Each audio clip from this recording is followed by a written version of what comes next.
Good. Okay, good morning, everyone. My name is Arlisha Wilson. I'm going to chair today's meeting for the Board of Zoning Appeals. It is 9:31, and I'm going to go ahead and call this morning's meeting to order. We'll first get started with preamble, Madam Secretary. Thank you, Madam Chair. Good morning. My name is Liz Kukla. I'm the Secretary of the Board of Zoning Appeals, and I'm going to read the preamble for you this morning, this Monday, March 31st. In compliance with notification requirements of the city's open meeting law and section 101.021 of the codified ordinances of Cleveland, Ohio, 1976, notice of this meeting has been publicly posted. All boards and commissions under the purview of the City Planning Department conducts its meetings according to Robert's Rules of Order. Actions during the meeting will be taken by voice vote. Abstentions from any vote due to a conflict of interest should be stated for the record prior to the taking of any vote. In order to ensure that everyone participating in the meeting have the opportunity to be heard, we ask that you use the raise hand feature before asking a question or making a comment. The raise hand feature can be found in the participants panel on the desktop and mobile version and activated by clicking the hand icon. Please wait for the chair or facilitator to recognize you and be sure to select unmute and announce yourself before you speak. When finished speaking, please lower your hand by clicking on the raise hand icon again and mute your microphone. We will also be utilizing the chat feature to communicate with participants. The chat feature can be activated by clicking the chat button located on the bottom of the WebEx screen. Please note that calling users can unmute by using *6. All meeting activity is being recorded via the WebEx platform. These proceedings are also being live streamed via YouTube for public view. We have provided a link to the meeting for those who wish to speak on a particular case via our website and email. All requests to speak on a particular matter have been considered. We have also received emails from those who have provided written comment on a particular matter. Back to you, Madam Chair. Thank you. All right, thank you, Madam Secretary. Can we call the roll? Sure. Mr. Madison. Present. Ms. Holzer. Present. Ms. Roca. Present. Ms. Faith will be absent this morning. And Ms. Wilson. Present. Madam Chair, we have a quorum with 4 members.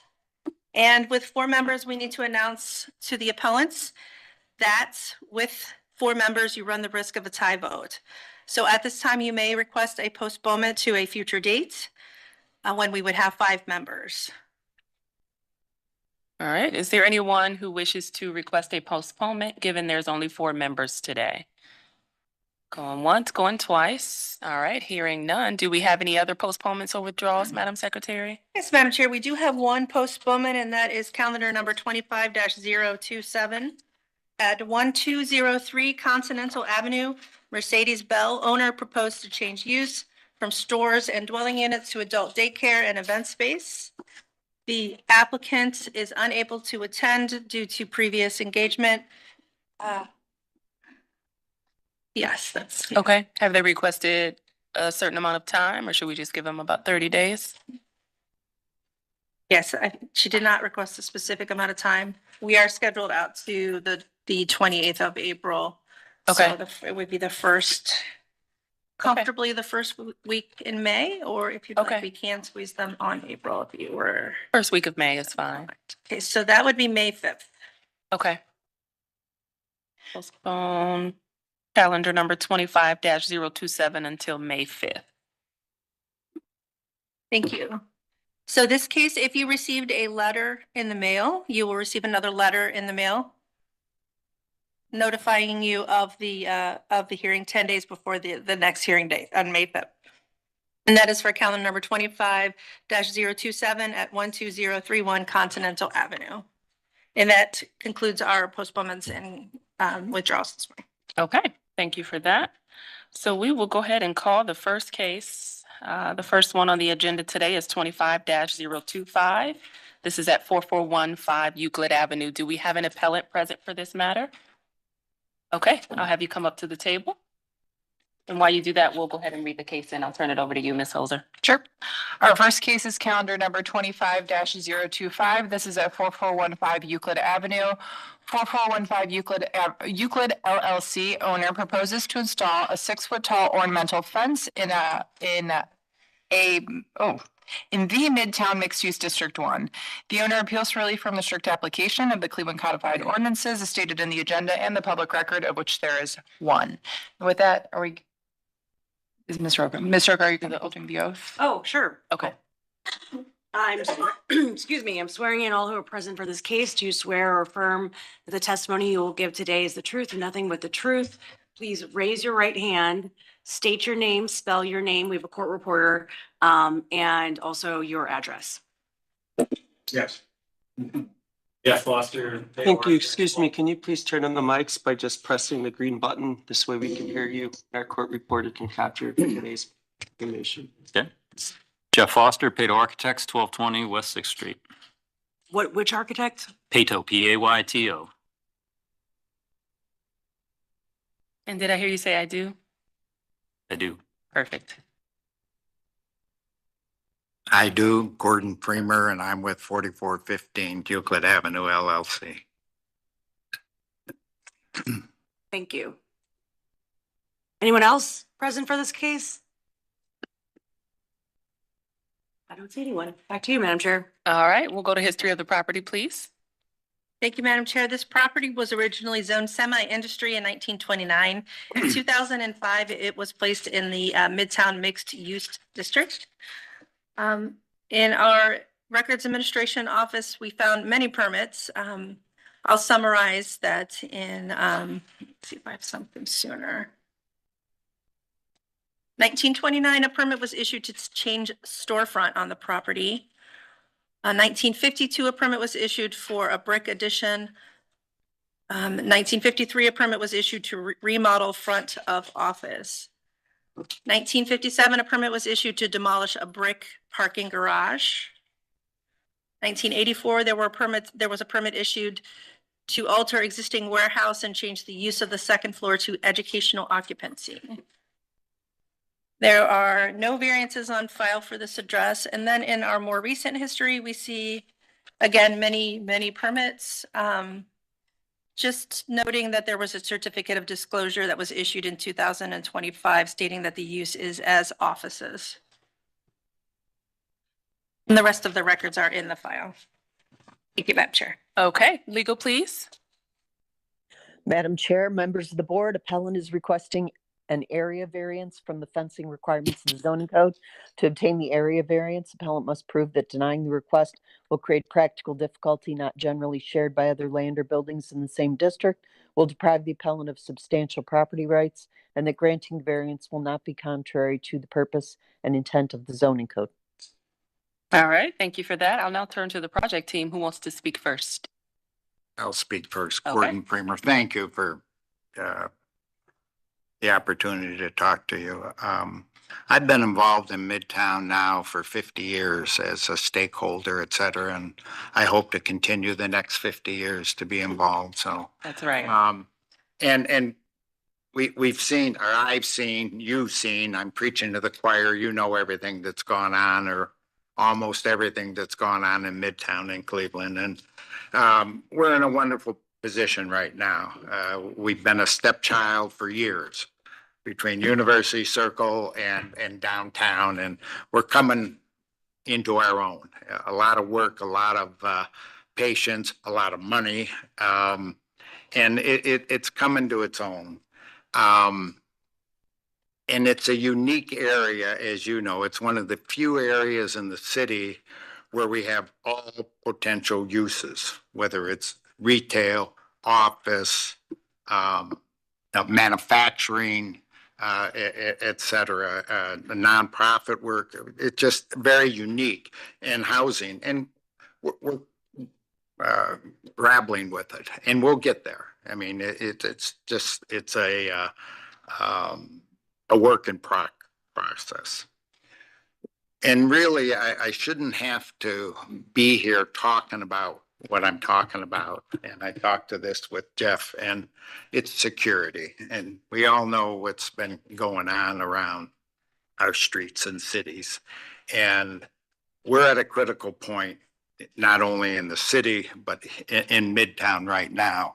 And with the number of issues that we've had with car thefts, break-ins, assaults, although the assaults have been kept to a minimum.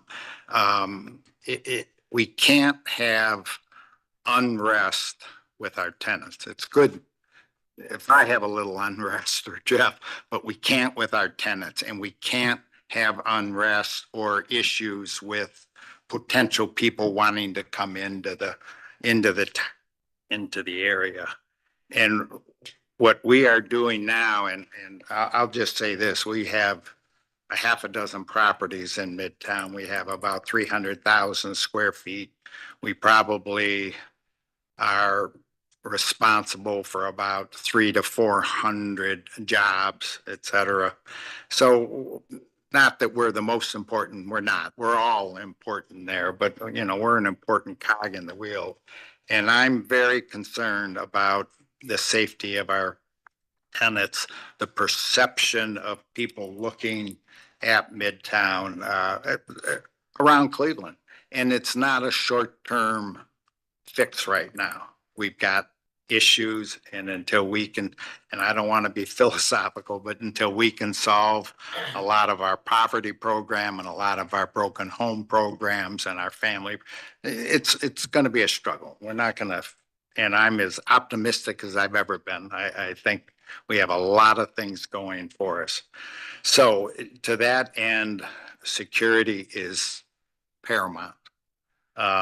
Yes, the HVAC can go off once in a while, and you know, your space isn't cleaned once in a while, but when it comes to security, people have to feel comfortable. They have to feel good about coming to work every day, leaving for work.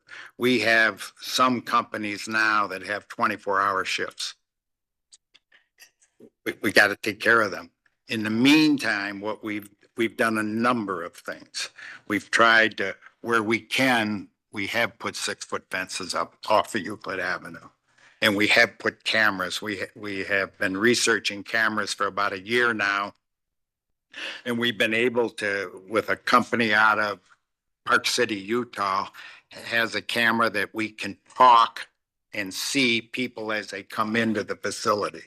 So if we see someone that comes in the facility, we can say, the facility is being watched, please leave, police are on their way, security is on their way. Been very helpful. We've instituted that in 2 of our 6 properties, and we'll continue to do that. We have roaming guard service around, not only the Midtown and the Cleveland Foundation had provided, we have provided some of that roaming guard service. And third, what we want to do is, where possible, put in 6-foot fences, especially around the parking areas.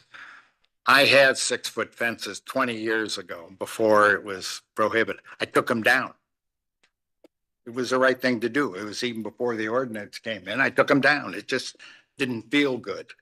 Well, at different times, different situation that we're doing now. So we're here today to ask if we can go from a 5 to a 6-foot.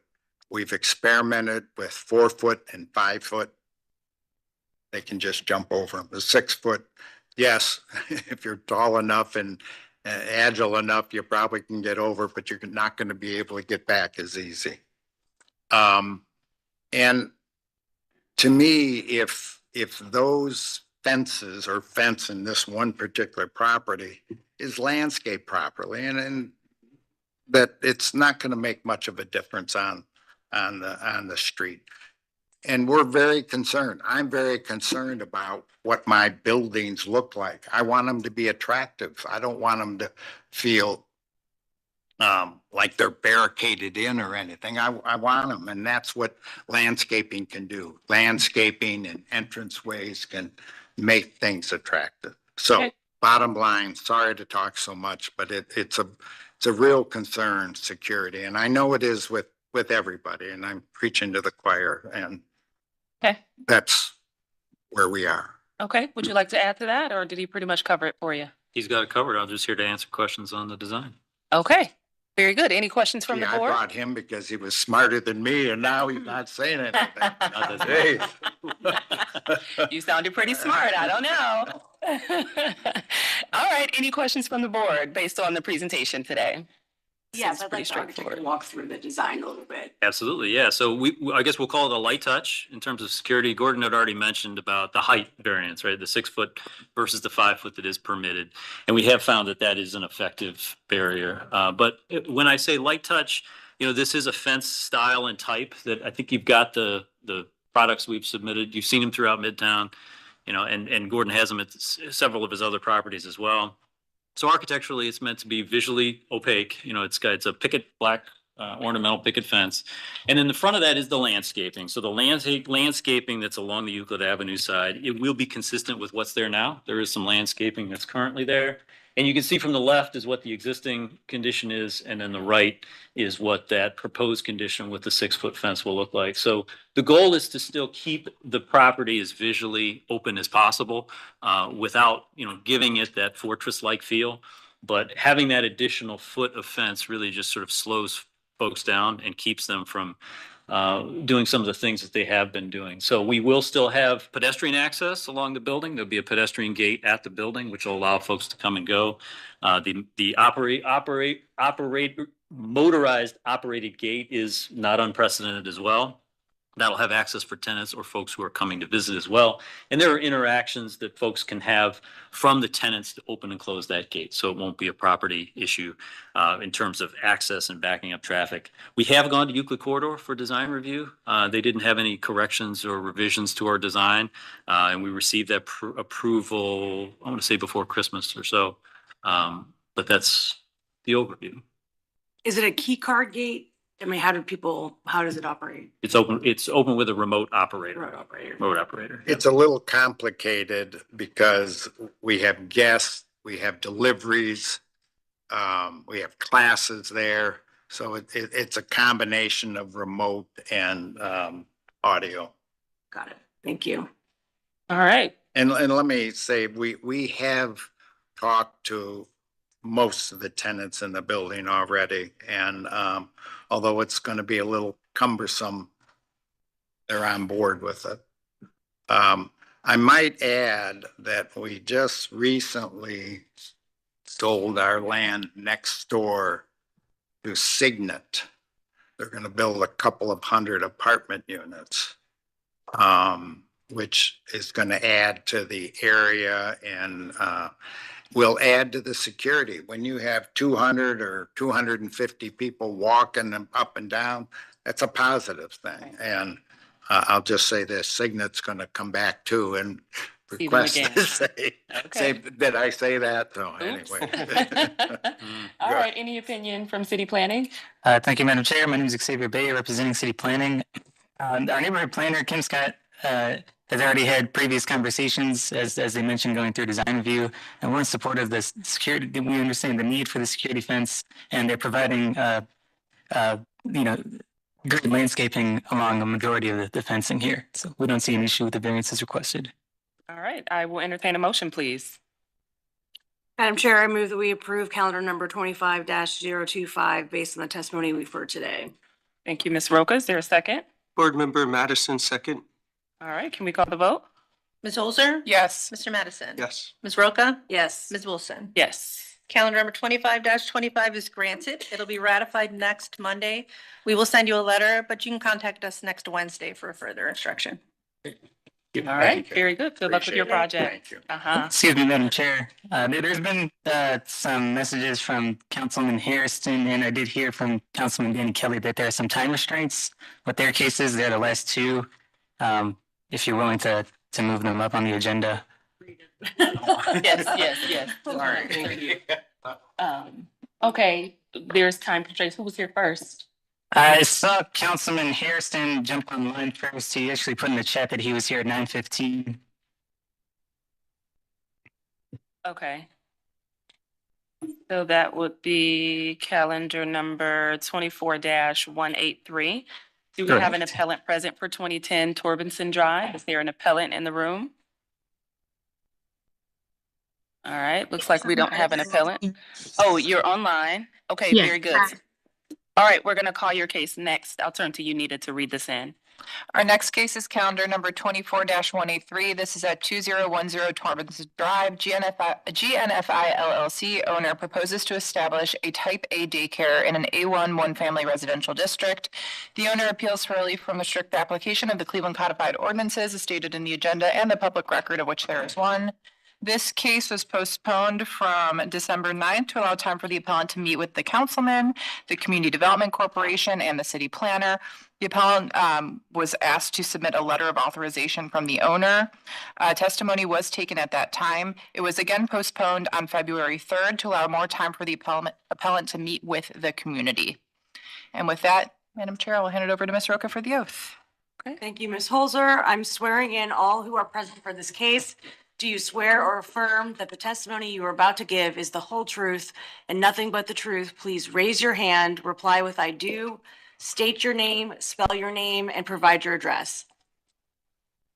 I do. My name is Kelsey Watkins, and my address is 2010 Torbenson Drive, Cleveland, Ohio, 44112. Can you just spell your name, please? Yes, KELSIEWATKINS.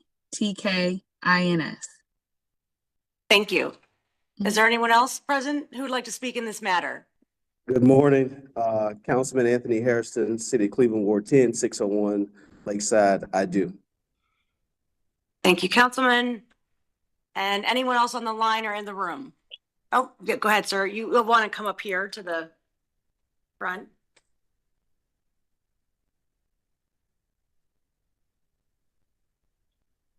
Good morning.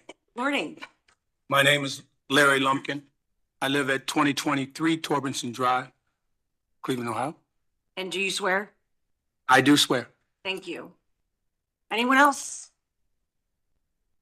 All right, seeing none, back to you, Madam Chair. Thank you for that. Ms. Roca, history of the property, please. Thank you, Madam Chair. There's been no change in the zoning since 1929. In our Records Administration Office, we found that a permit was issued to erect a garage on the property in 1952. And in our Acela system, we found that in 2017, a certificate of disclosure was issued stating that the authorized use of the property is as a single family, and there are no variances on file. Thank you. All right, legal, please. Madam Chair, members of the board, appellant is requesting a use variance and an area variance from the minimum distance requirements of the zoning code. To obtain the use variance, appellant must prove that denying the request will result in an unnecessary hardship particular to the property such that there will be no economically feasible use of the property without the variance, will deprive the appellant of substantial property rights, and that granting the variance will not be contrary to the purpose and intent of the zoning code. To obtain the area variance, appellant must prove that denying the request will create practical difficulty not generally shared by other land or buildings in the same district, will deprive the appellant of substantial property rights, and that granting the variance will not be contrary to the purpose and intent of the zoning code. All right, thank you for that. I will turn to you, Ms. Kelsey. You want to tell us, give us an update on your project? So initially I was given permission from my landlord to run the type A daycare in the home, but after he did more research, he decided that that's not something he's comfortable with. So I no longer have permission from my landlord to do the home daycare in the home. So I was calling to I came to the meeting to cancel or make everyone aware I no longer have permission from the owner of the home. Okay, so it sounds like you're withdrawing your application today. We will go ahead and dismiss this case and you are all set. All right, thank you so much for your time. All right, you're so very welcome. All right, so that Likewise. concludes this matter. I suppose you're okay with that. Very much so. All right, very Thank you, good. ma'am. Thank you for coming down. Thank you to the board. Thank you, Mr. Lumpkin, for being there. Quite welcome. All right, have a good day, Councilman. Thank you. You too. Bye-bye.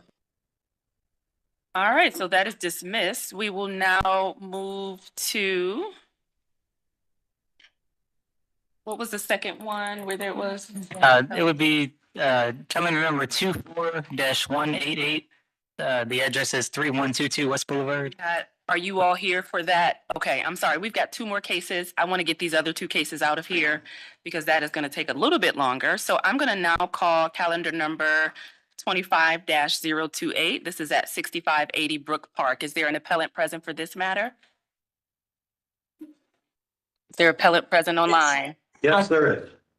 Okay, we'll go ahead and read this in. Our next case is calendar number 25-028. This is at 6850 Brook Park Road. Laura Gatis, owner, proposes to erect a 28-foot-high illuminated pole sign in a C3 semi-industry zoning district. The owner appeals for relief from the strict application of the Cleveland Codified Ordinances as stated in the agenda and the public record of which there is one. And with that, I will hand it over to Ms. Roca for the oath. Thank you, Ms. Holzer. I'm swearing in all who are present for this case. Do you swear or affirm that the testimony you're about to give is the whole truth and nothing but the truth? Please raise your hand, reply with I do, spell your name, or excuse me, state your name, spell your name, and provide your address. Is there anyone on the call? Yes, Michael Holzman, Holsman. And do you, thank you. And your address? 1750 East 55th Street, Cleveland. Thank you, sir. Anyone else on the call? Go ahead, sir, with your hand up. I do. Connor Brentar, CONNORBRENTAR, with Old Brooklyn CDC, 4274 Pearl Road. Thank you. Anyone else who'd like to speak on this, in this matter? Anyone in the room? All right, not seeing any hands up, so back to you, Madam Chair. All right, I'll turn to Madam Secretary for history of the property, please. Thank you, Madam Chair. There's been no change in the zoning since 1929. The records show that a permit was issued to erect a one-story restaurant and accessory uses. Signage was issued in 1980 for an illuminated business identification pole sign and 2 identification wall signs, which only one was installed on the south side of the building. I'm reading from a previous variance, Madam Chair, that was granted in calendar number 05-4. This board granted a variance to Denny's Restaurant to erect an additional freestanding 44 square foot double face illuminated identification sign at the northwest entrance of the drive. There was a condition placed on this variance at the time that the appellant agreed to remove 2 signs and an illegal banner. And Madam Chair, that's all that I have that's relevant. Thank you. The variance you said that was issued, what was the size of the sign that had already been approved? We don't have the specifics for the one that was granted in the variance in calendar 05-4 was a 44 square foot double face illuminated sign. It doesn't say if it was a pole sign or not. Okay, Freestanding. So, freestanding. yeah. Okay, got it. Okay, thank you so much for that. And that was February 14th of 2005. Thank you. Okay. All right, legal, please. Madam Chair, members of the board, appellant is requesting area variances from the maximum height and maximum sign area requirements of the zoning code. To obtain the area variances, appellant must prove that denying the request will create a practical difficulty not generally shared by other land or buildings in the same district, will deprive the appellant of substantial property rights, and that granting the variances will not be contrary to the purpose and intent of the zoning code. All right, thank you for that. We'll turn now to our project team. Michael Holzman, are you speaking on behalf of the owner? Yes. Okay, we'll go ahead and get started with you first. Do you have authorization to speak on behalf of the owner? Yes. Okay, is there something in writing that you've turned in to our secretary? I'm sure it was. This is. Yeah, we believe it was. Yes. There was? Okay, we have confirmed that we are in receipt. Go ahead and tell us about your project, please. Okay, the project is to where the Denny's sign was on the south side of the property at the driveway, erect a lollipop sign similar to the rear of the building, which faces the freeway. So it will attract more people off of Brook Park Road and have a sight line also of Ridge. And that's why we're seeking the variance to go a little bit higher and a little bit bigger.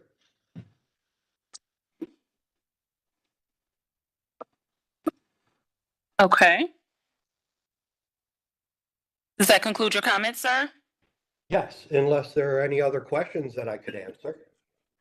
All right, any questions from the board? Yes, Madam Chair, to the appellant. Can you describe your business for us? My business or the business of The business of the, where the sign is going. candy, popcorn, sweets. And is there gonna, there's no, lettering on the sign, it's just the lollipop? Correct. Yeah. And they just. And is that, And they just. is the lollipop, oh, I'm sorry, is the lollipop associated with a logo or brand of the business? Yes. Okay. Thank you. All right, any other questions from the board? All right, Connor, we'll turn to you next. All right, good morning, everyone. Thank you to the board. We are in support of this variance over at the CDC. We were able to meet with the appellant last week as well as the councilman. We noted that, there was previously the Denny's sign in the same location using the same pole, and they're simply reusing this. This is also a longstanding business in the neighborhood. And it's also, in many ways, this sign will be very similar to others in close proximity along the corridor. So we don't have any issue with this, and, we're in support of Sweeties being able to expand their marketing and branding along the corridor. Okay, thank you so much, Connor. One question that will be for Mr. Holzman. Can you describe, if you're denied today, what difficulty would the business face as a result of not being able to post this sign? Loss of business. And we're trying to help promote the business because the neighborhood has been changing and upgrading. And he's a longstanding occupant at this location. And we just want to see Sweeties thrive. Okay, thank you for that. Any comment from city planning? Thank you, Madam Chair. My name is Xavier Bay, representing City Planning. We don't have many comments. We asked the applicant the purpose of the sign as well, and as they mentioned, there used to be a Denny's sign in this exact same location. We don't see any issues with the variances, the very minimal variances as well. Thank you. Okay, I'll entertain a motion, please. Madam Chair, I move approval of calendar number 25-028. All right, is there a second? Board Member Madison seconds. All right, can we call the vote? Ms. Roca? Yes. Mr. Madison? Yes. Ms. Holzer? Yes. Ms. Wilson? Yes. Calendar number 25-028 is granted. It'll be ratified next Monday, and we will send you a letter. You can contact us next Wednesday for further instruction. Thank you. All right, you're so welcome. Good luck with your project. Thank you. All right, we're now going to call calendar number 25-029 and 030. This is at 5213 and 5225 Herman Avenue. Do we have an appellant present for this matter? Their appellant present online? Yes. Perfect. All right, we'll go ahead and read the case in. I'll turn it over to you, Ms. Holzer. Sure thing. Our next two cases, which are being bundled, are calendars number 25-029 and calendars number 25-030. The first is at 5213 Herman, and the second is at 5225 Herman. Hat 5 LLC owner proposes to install a pre-manufactured air conditioning condenser unit in a B12 family residential district. The owner appeals for relief from the strict application of the Cleveland Codified Ordinances as stated in the agenda and the public record, of which there is one, and it looks like it is the same for both cases. And with that, I will hand it over to Ms. Roca for the oath. Thank you, Ms. Holzer. I'm swearing in all who are present for this case. Do you swear or affirm that the testimony you are about to give is the whole truth and nothing but the truth? Please raise your hand, reply with I do, state your name, spell your name, and provide your address. Go ahead, Mr. Horton. I do. Michael Horton, HORTON, 812 Huron Road East, Suite 305, Cleveland, Ohio, 44115. Thank you. Sir, anyone else on the call who wishes to speak today? Yes. Go Hello. ahead. Yes. My name is Catherine Kenny. That's spelled Catharyn. Kenny, Kenny. My address is 5303 Herman Avenue, Cleveland. And do you swear? Yes, I do. Thank you. Is there anyone else in the call who wishes to speak? Anyone in the room? Oh, great. If you wish to speak, come to the table for this. This is the Herman matter. All right, we'll swear you in. Sir, go ahead and state your name, spell your name, state I do, and your address. Ted Saley, owner of Hat 5 LLC. So 5217 through 5225 Herman Avenue. Can I you do. spell your name, please? S is in Sam, AHLEY. First name Ted, TED. Thank you. Ma'am, to you. I do. Thank you. Roberta Morrow, RobertaMorrow,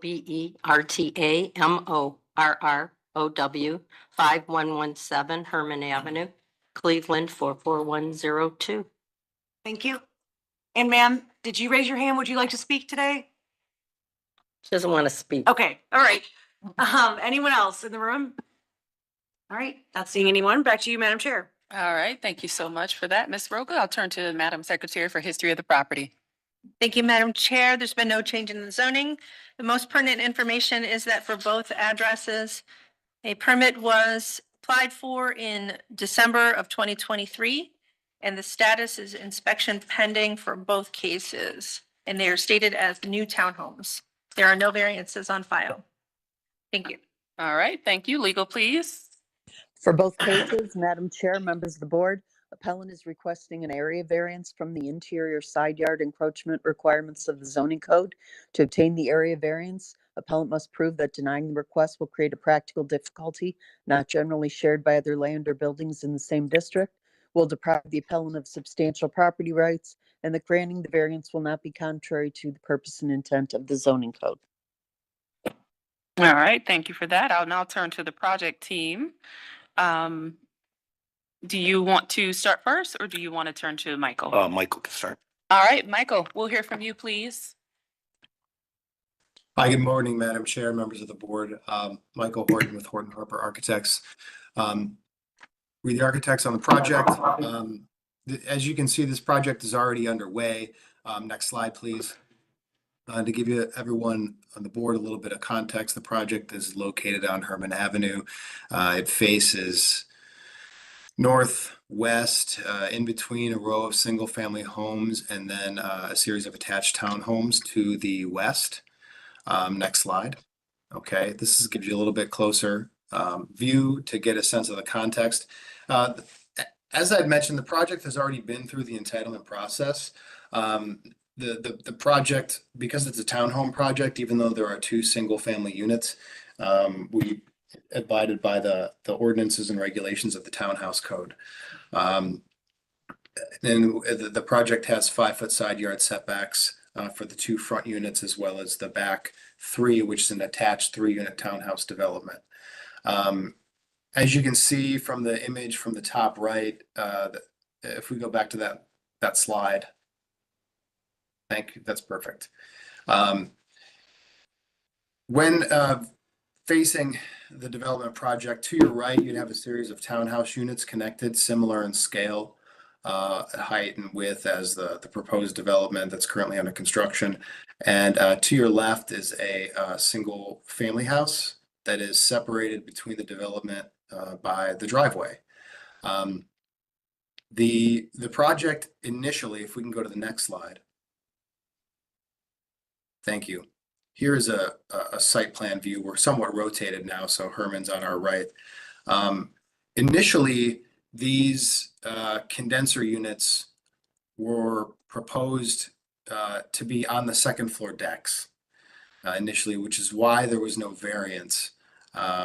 However, that's been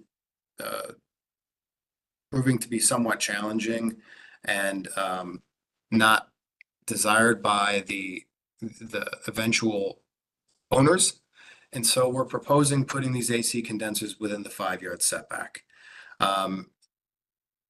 we would not be able to place these condensers on top of the roof because there's currently not roof access and we don't have flat roofs, we have pitched roofs. We've been able to place the condenser units for the back ones in the backyard, so we don't need to place them in the side yard. However, due to the front units and given that we have 5 feet, we are requesting that we place the condensers in the side yard. This is a variance that we've been in front of the Board of Zoning Appeals several times, maybe 36 times over the past 5 to 10 years. And so we understand that it is a variance and it is a violation of the zoning code, but we think that it's reasonable given the constraints of the site. If you go to the next slide. One quick question. I know that you stated you're unable to put them on the roof or the second floor because there's difficulty with access.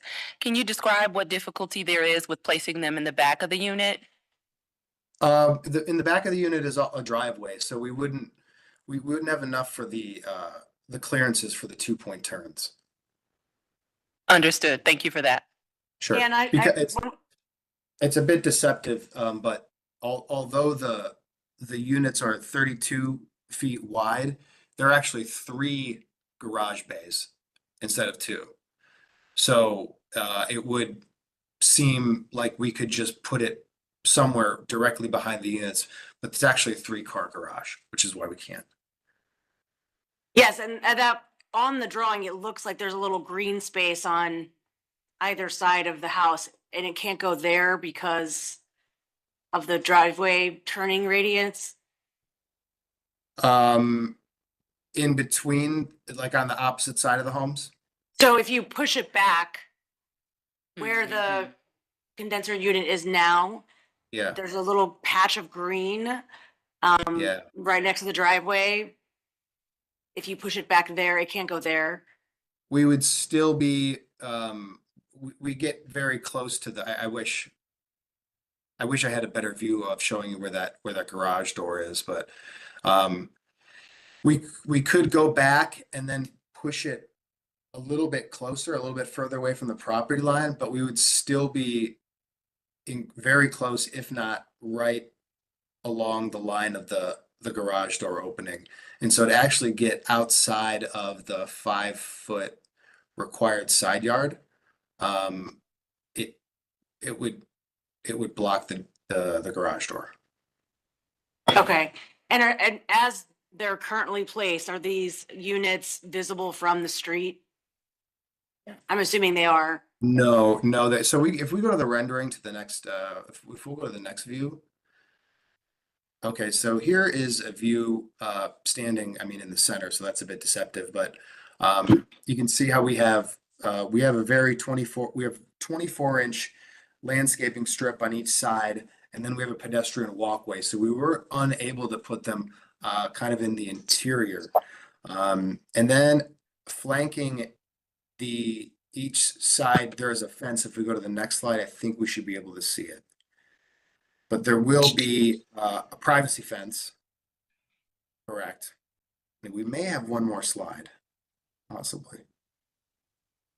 If we don't, then yes, you can kind of see the fence on the other side as well. And on that left side, there's actually a retaining wall that extends up a few feet. If we went back maybe 4 slides to the slide that had some photos, you can see that existing retaining wall. So not only would the retaining wall block it visibly there, if we go. The third, well, that helps right there. Yeah, that top left slide, you can see that retaining wall start to increase in height. So the condenser would sit in there. So I don't think either of the condensers will be visible from the street. Ted, if you have anything else to add, I'm happy to answer any other questions about the design of the site. But if not, feel free to add anything else. Yeah, I'm curious about the proximity of the units to the neighbors. I can't see what's neighboring where this is located based on the drawings, but can you speak to that, please? Sure. Let's go back 1 slide. Okay. So to the left of the project is a single family house. We can see that in the top right image. In between the condenser and that single family house is a concrete CMU block retaining wall, which extends at times anywhere between 24 to 42 inches above grade. There will also be a fence that will be built directly adjacent to that retaining wall. And then there's another 10 feet of driveway between the retaining wall and the house. So those AC condensers on the left side will probably be about 12 feet apart, 12 feet away from the house. In addition to having a CMU block retaining wall and a wood fence in between it. On the opposite side, and I could probably pull it up to get that dimension, but I believe there's at least 5 feet from the property line to those adjacent townhouses on the right, but I can pull that up to get that information while we continue to talk about the issue. That helps. Okay. That is helpful, please. All right, I'll turn to you next. Oh, no, you covered it, but yeah, it is 5 feet from our walls to the property line and 5 feet from the property line to the adjacent townhouse. Okay. And that townhouse where that unit would be, that would be their garage level. Okay. All right, I will now turn to Catherine Kenny. Do you have comments? Yeah, hi. I'm the property owner at 5303, so the townhome. I mean, I'm just wondering, it's really tight and very close, the construction going on, and I'm just trying to figure out how close any sort of air conditioning unit would be to sort of that electrical box that's already on the side of the property. And, I mean, it may not be visible from the street, but it'll be visible from the shared driveway in the back, I'm assuming. Right? No, the electrical box is on the Kings Terrace property, and that is the transformer that is the transformer for those units. Right. That borders up partially onto right up against our property line. We would have a fence that would be gated in the front and back of the townhouse and along the side, and the AC unit would then be within that, what we're calling a dog run along the side of the house, so it would not be visible from your shared drive and or the street. Where's the dog run? The light green page, if we're looking at it here, at the very top, the light green is the dog run. So it has access from the not a real garage. dog run, but A enclosed run for the owners from the park, from the garage. So there is a side door in the front units from the garage to that light green space that would be fenced off and gated. The AC unit would be within that, along with I believe, the electrical meter. And how close is the AC unit to the transformer box? I mean, that's sort of right in that same area, correct? So, yeah, I'll add to this. So to give clarity, it's a little hard to read the area that is shaded in the light green that says private yard, that entire area is going to be enclosed by a fence. And the transformer will be on the opposite side of the fence, and the proximity between the AC condenser and the transformer will be code compliant. The area that is enclosed by the fence is intended not only to screen the AC condenser, but to give a small area of outdoor space for anyone who owns a dog. During times when they're not able to walk the dog, but the dog needs to go outside and use the restroom or the bathroom.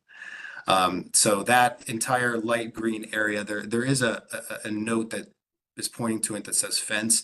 It's very light and hard to read.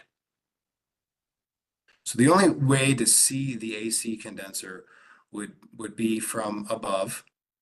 out a window, but any pedestrian or anyone driving a car into this development or any adjacent developments would not be able to see this condenser.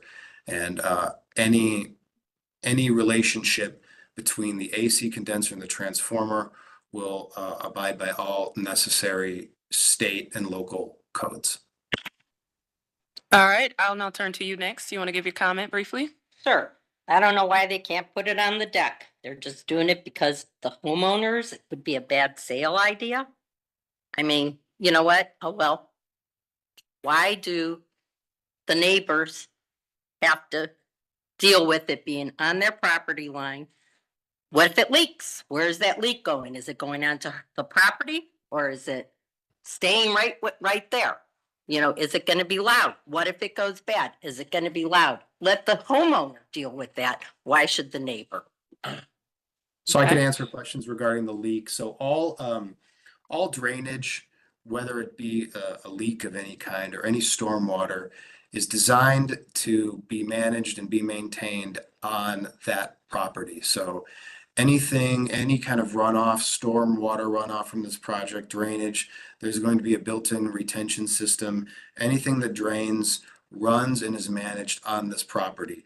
And in regards particularly to, I believe that is the homeowner to the east, nothing can technically drain onto their property anyway because it's separated by a CMU block wall.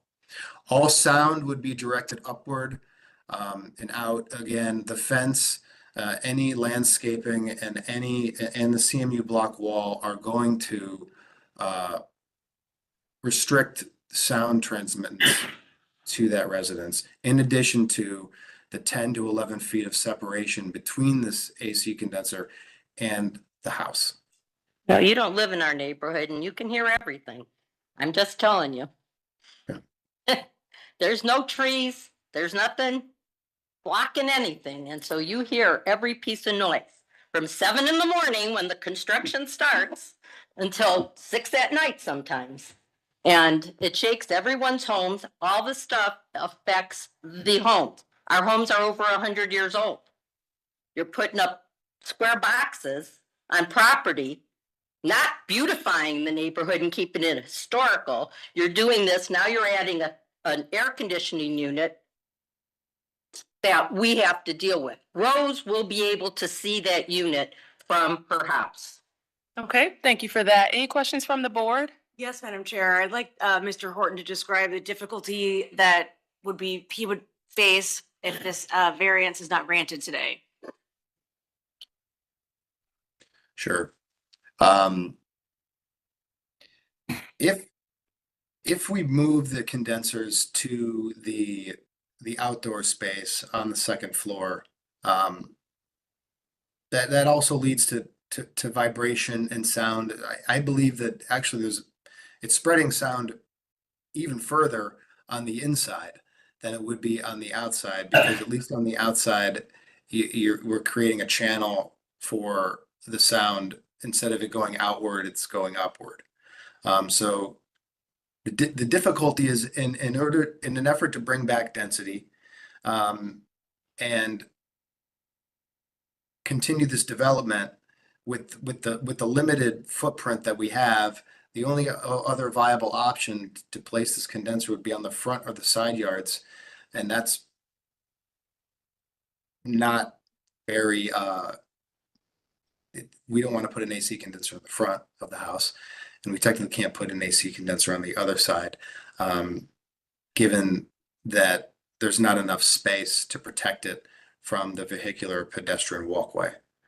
So side yard is really our only option, given that we can't place it on the roof, and given the proximity of that AC condenser to the main living space on the second floor. This is actually keeping it. The advantage of having it in this location is it's directly adjacent to the garage of these units and the garage of the townhouse unit that's adjacent to it. And on the other side, there's still over 10 feet of distance between the AC condenser and the house. So we do believe that, in terms of sound transmittance and visual obstruction, or I would say just visibly to hide it, this would be the ideal location. Thank you. Any other Sure. questions from the board? I have a question. Hold on one second. Any other questions from the board? All right, any comments from city planning? Thank you, Madam Chair. My name is Xavier Bay, representing City Planning. Typically, we do like to see these in the rear yard. Yeah, and you know, to allow maintenance for the side yards, and because these can become kind of a nuisance with the noise. But I mean, even with the amount of space that is existing here, for the rest of the interior side yard, it might be you know, if the applicant's amenable to even pushing these units, these AC units further back towards the motor court, might relieve some of the direct impact with the neighbors. That's the only comments I have. Yeah, I think we explored pushing them back by virtue of your question, right? Wasn't that your question Right, to push and it back? my for- understanding, and I'll just confirm this with Mr. Horton, the reason you can't push them back towards the motor court is because it would impact the turning radius of getting in and out of the garage. Is that correct? We could push it back. Like if we just took these and moved them back, that would be possible. But we would start to have challenges if we started to push them back and then in. So we wouldn't be able to put them directly behind the units. Okay, and then what about the second floor deck? Is that an option? It's not a preferred option. What difficulty would you face if they were on the second floor deck? That they're directly adjacent to the primary living space, since all the living spaces are on the second floor, not on the first floor. Okay, any other questions from the board? All right, I'll entertain a motion, please. I just wanted to ask a question. What's your question briefly? Well, where were they putting it originally when the permit was given to build? The roof, it sounds like. Is that correct? Yeah, which sounds like it's not feasible. Well, no, if the permit would have said, this is what the building's gonna look like and this is where everything's going to go. Okay, hold on one second. Shannon, I can see that your hand is raised. Do you want to chime in?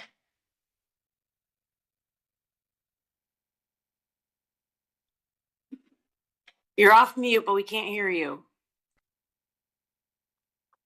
Can you hear me? Yep, Now we we can can. hear you now.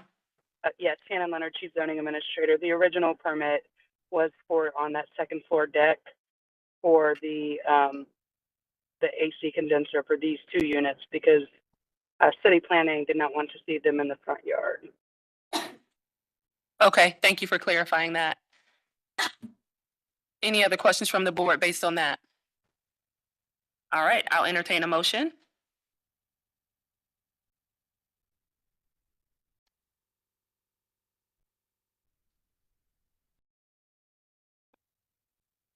All right, sounds like we have no motion. Madam Chair, I move that we approve calendar numbers 25-029 and 25-030. All right, is there a second? Board Member Holzer, I second. All right, can we call the vote, please? Mr. Madison? No. Ms. Holzer? Yes. Ms. Roca? Yes. Ms. Wilson? Yes. Calendar numbers 25-029 and 25-030 are granted. They will be ratified next Monday, and we will send the appellant a letter. Hope you'll be a better neighbor. All right, we are now going to call the next case. Thank you. The next calendar number is going to be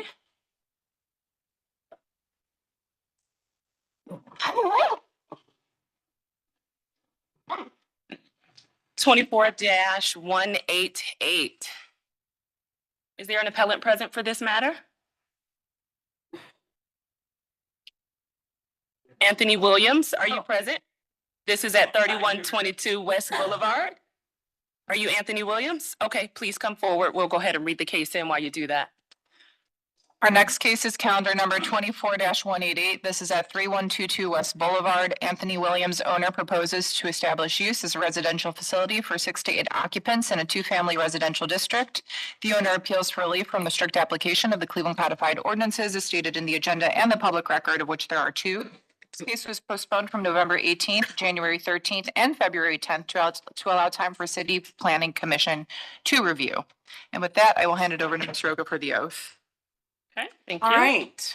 I'm swearing in all who are present for this case. Do you swear or affirm that the testimony you're about to give is the whole truth and nothing but the truth? Please state your name, spell your name, reply with I do, and give your address. We'll start with you, sir, and then I'll get you all in the back. Okay. Yes. Swear. I do. Anthony Williams, Anthony Williams. And your address? Oh, 3122 West Boulevard. Thank you. All right, we are going to, is everyone here for this case? Okay, we're gonna start with you in the front. We'll weave this way and then back that way. Go ahead, sir. My name is James Green. I stay exactly next door, 3128 West Boulevard, Cleveland, Ohio, 441. And James, what was your last name? Can you spell your last? Right. Oh, Green. James Green. Okay, got it. Thank you. Next person. Good morning. I'm Sherry Hart. I live at 3115 West Boulevard, right across the street from the address. Spelled Heart, first name Cheryl, Sheryll, and I do. Thank you. Next person. Mildred Santana. Mildred Santana. Yeah. Spell it, please. Santana. Okay. My address is 3109 West Boulevard, Cleveland, Ohio, 441. And did you say you do? Thank you. Go ahead, sir. Yeah, my name is Jorge Santana. I do. Spell it. I live on 3109 West Boulevard. And you spell your name, sir? Jorge. J-O. G-E-L. Nation. Santa. Santana. Thank you. Luis Reyes, I do. LUIS, 3161 West 103rd Street, 44111. Thank you. Thank you. I do. Back to you. You have to speak up. I can't hear you. Shayna Dejournette, Hyana, last name Dejournette, David, Jouradt. I'm sorry, DJ, DEJ,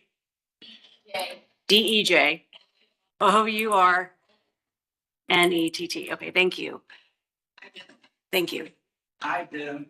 Trina, TRINA, Mitchell, MITCHELL. And your address? 785 Whitman, WITNER. Thank you. Until I do. ANNGELH AVANT. Okay. And do you swear, and also your address? I do. I have been 2338 and 61st Street. Thank you. Sir? My name is Amir Abedi. I do. Locksmith. I'm understood. Okay. And Amir, can you spell your name? EMIR. AMIR, last name? EMIR. Oh, EMIR. Okay. Okay. AVEID. I do. And Okay. And your business again? ENA Locksmith. ENA Locksmith. And Okay. your process. Okay. Thank you. Sir? Yes, I do. You like to check it. OBADA. Okay, you have to speak up. OBADA, Obata. Okay. SHAKER. 10256 Lorena. Okay. And do you swear? Yes, sir. Okay, thank you.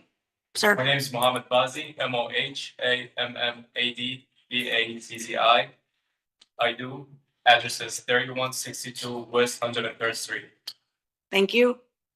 My name is Daniel Roa, spelling Daniel, last name Roa. I'm the owner at the address 10416 Lorraine Avenue. Yes, I do. Thank you.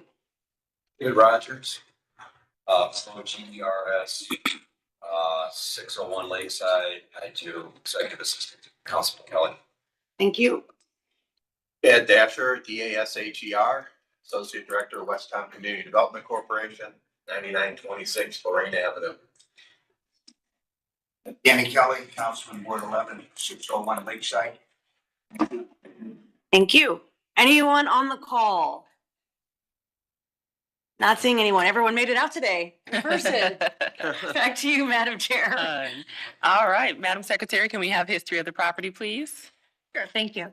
There's been no change in the zoning since 1929. In our Records Administration Office, we found that in 1911, a permit was issued to erect a two-story dwelling and shed.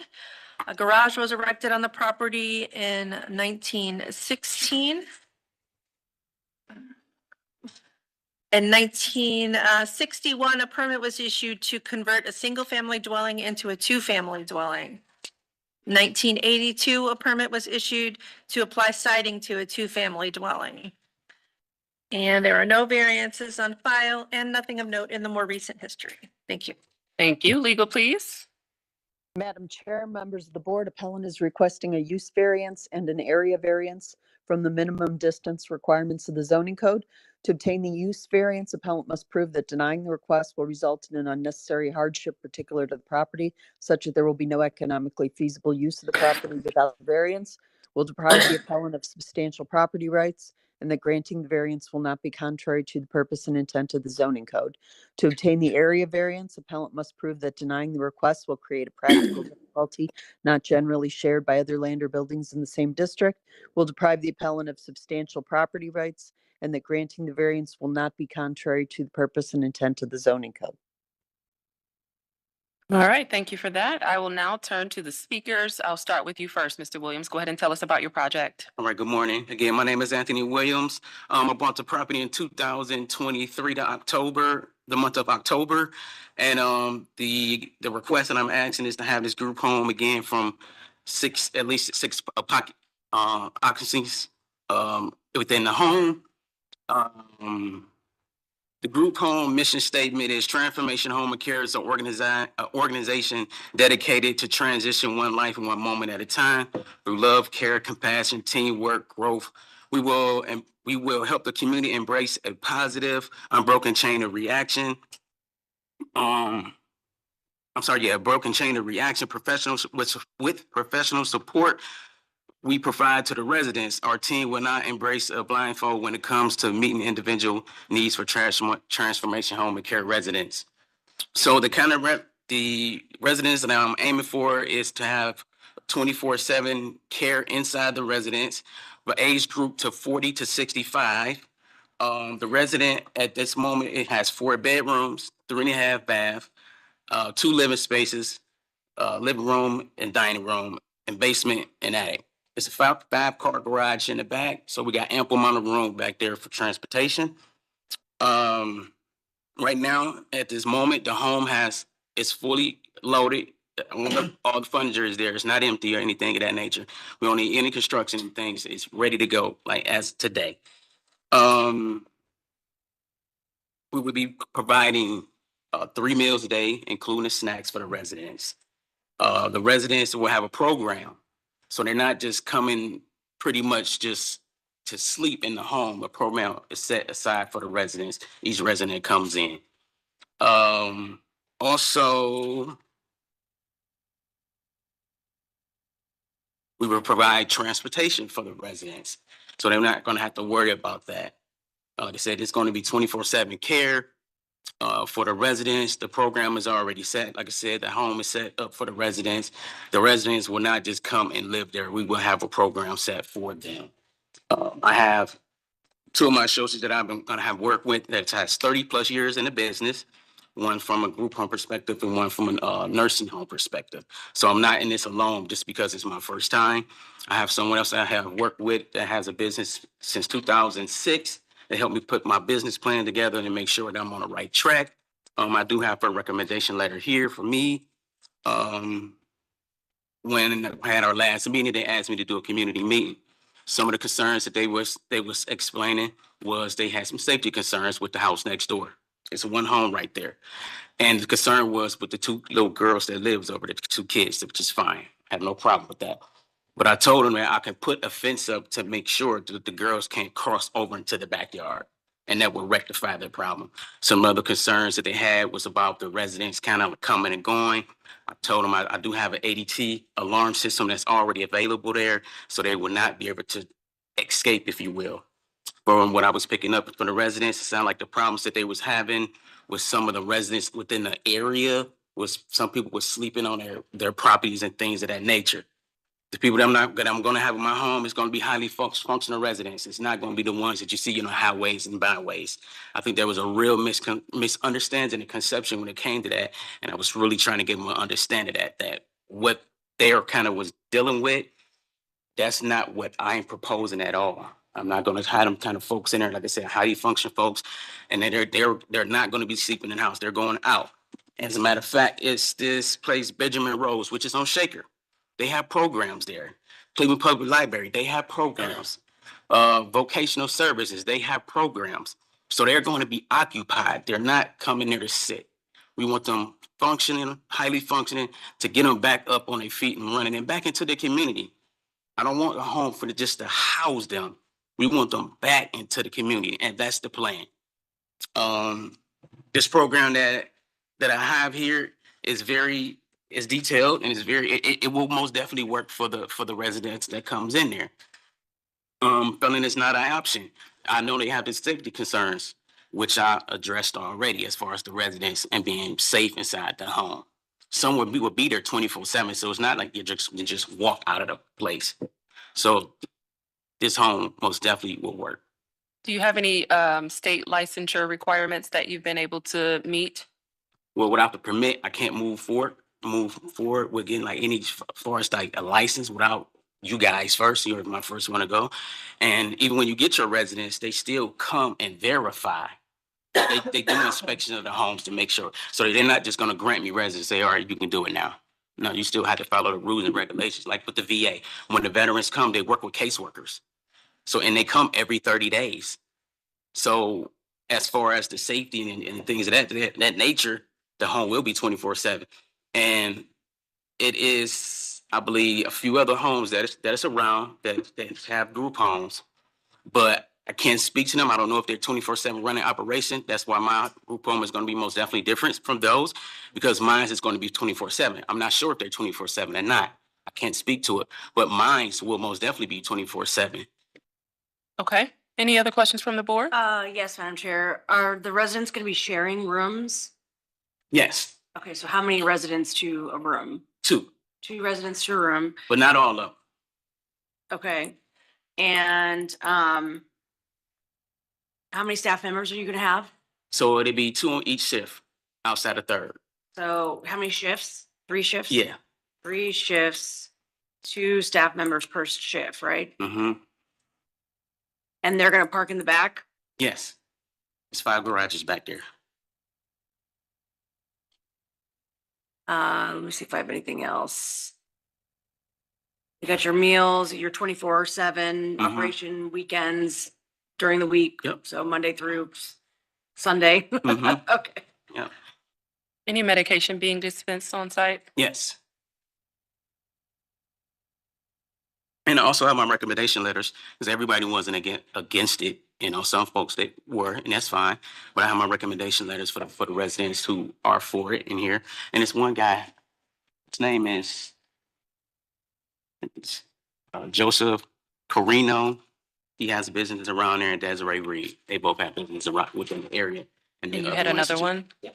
You wanna see? Was there another recommendation letter? I think you pointed to it a little earlier. Yes, this here. Okay, and who's that from? This is from Tracy, the one that had his business from 2006. Okay, got it. If you could give those to our secretary. Sure. And then I got a few more in here. I can just give her the whole package. She can. Okay. I saw in your presentation, it said something about service of charity was the last use. Is that, Yes. what were they doing there? So there were nuns that was living there.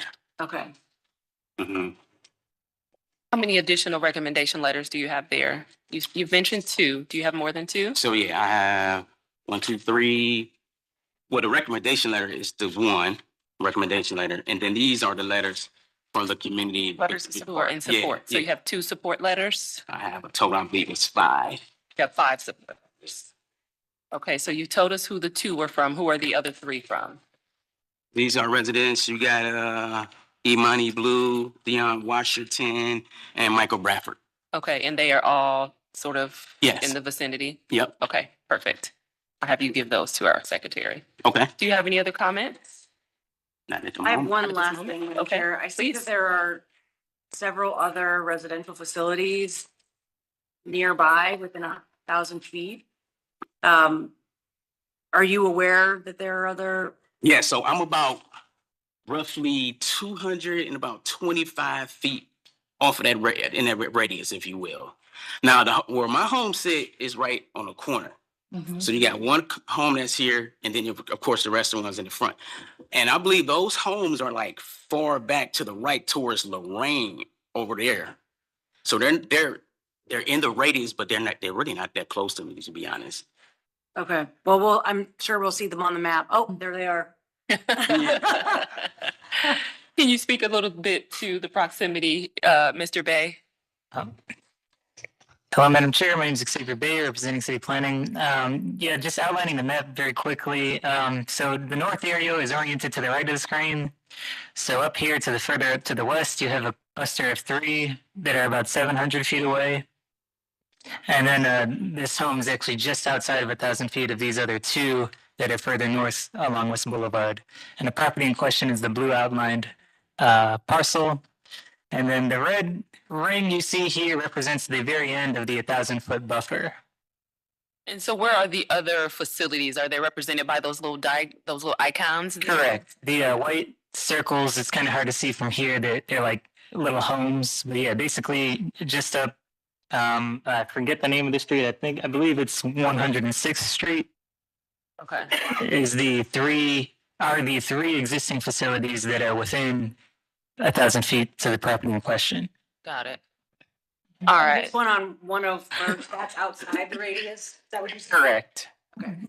It's just outside the end of the buffer for those 3 on West 101st Street is this additional red ring. You can kind of see my cursor gliding across.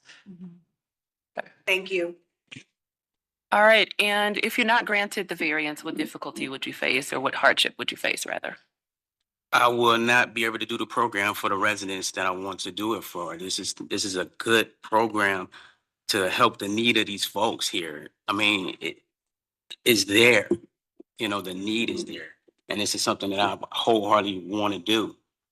So I understand your desire to do the project. I want to make sure that you meet the legal requirements, which states that if you don't get the variance, you have to prove that this will result in an unnecessary hardship that is particular to your property, and that there will be no economically feasible use of the property without the variance. Right. Can you speak to that? So like I said, the only thing that's really blocking my way, because it's like I say, it's like that 300 foot that's outside of the variance there. That's it.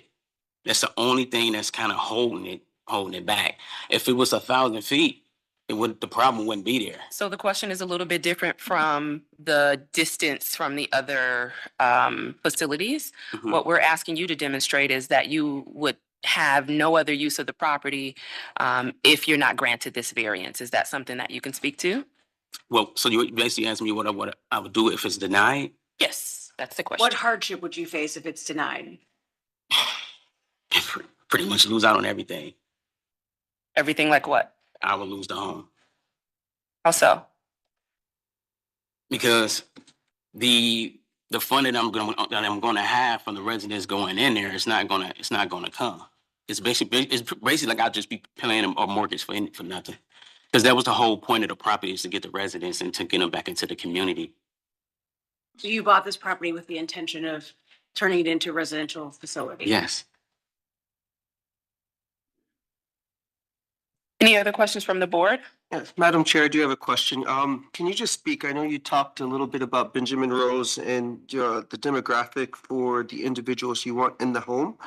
What's the recruitment of the individuals, that will be in this space? Can you just speak a little bit on how you plan to recruit and identify those individuals? Yeah. So whenever you get a resident, you're able to interview the resident first before they come into the home.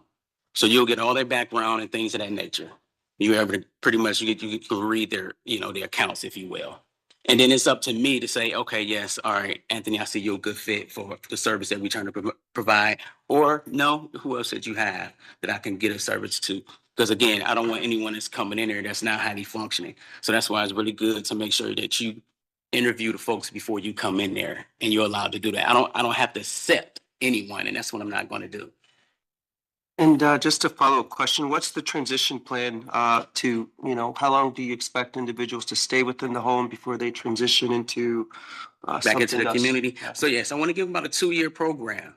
Work with them. Like I said, that's why it's good to get with these Benjamin Roses and vocational services and get them out into the community and give them about 2 years. But now if you don't meet the 2-year expectation, I don't just want to just abandon you. I want to continue to work with them and trying to get them there and accommodate whatever that need may be to give them to that back and focus to the community. Okay, so is the population you're serving, is it only going to be veterans or is it going to be other So populations? I can do two. So I can do the veterans, and then you can go to 2100 too, and you can get folks from down there. Wait, I'm sorry, I didn't hear the last part. Veterans and what else? And then I have an option of going to 2100 because I do ministry down there. What is that, 2100? 2100 is the men's shelter downtown. Oh, gotcha. Okay. Mhm. Okay. And your target community is only men? Yes. And 40 can to you 65. 45, that was going to say 40 Yep. to 65 years old. Mm-hmm. Did that conclude your question, Ms. Madison? Thank Okay. you. All right. Any other questions from the board? All right. Now we're going to turn to all the lovely people in the audience. Is there anyone who is in support of the program today? Okay, I'll have you start first. So we'll start with you. I believe your name was Trina? You turn yours on. Okay. Oh, yes. We need to make sure we have the mic. Like to come closer. Okay. Good morning. I work with community support services. Yes. Okay, so I'm gonna call you guys up to the mic. When you get to the mic, I'll have you say your name so that the court reporter knows exactly who you are before you start speaking, okay? All right, we'll start with Oh, you. good morning. I'm Trina Mitchell and I work with the agency Community Support Services, which we service mental health, alcohol and drug addicted adults. Anthony has been shadowing with us for like 6 months down in the Akron area, getting to know the program and learning how to network with the different local hospitals and charity events. We run several group homes in Summit County. And we partnership with the ABM board, local hospitals, homeless outreach centers. So he's been coming down like once a week and shadowing with us to see how the program works. So he can best see how he can run his business when he get it up and running. Okay, So- thank you for your comment. Dadell? And you are in support of the project? Yes, very much so, because I believe it'll work for him. Thank All you. right, thank you. All right, you want to come up next? Yeah. My name is Antella Avant, and I am a state-tested STNA. I worked at Fairfax Nursing Home for 31 years, and I'm here to support him in whatever he may need, I can do. And I'm also a cook. Okay, So I just want to be here to support him, help him get on his feet. okay. And tell us why. Why are you in support of this? Because I feel it's a good program, help people in need. Some people need like good programs, get started, Sometimes sometimes a lot of people don't have the support or the family that they need, because a lot of people are so quick to judge and, just put things down instead of giving everybody a chance. I believe in giving people a chance. Okay. All right. Yeah. Thank you so much for that. You're welcome. All right. So now we're going to start with those of you who are not in support of the program. I was going to start over here. Why don't we just have you grab the microphone and you guys can pass the microphone down? Madam Chair, they give me a hand to show. Well, that is fancy. Yes, let's go ahead and use that. Thank you, Mr. Combs. Perfect. Thank you for that. State your name before you begin. Yes, my name is Luis Reyes. I've been living on 130 for 30 years now. I moved back in 1996.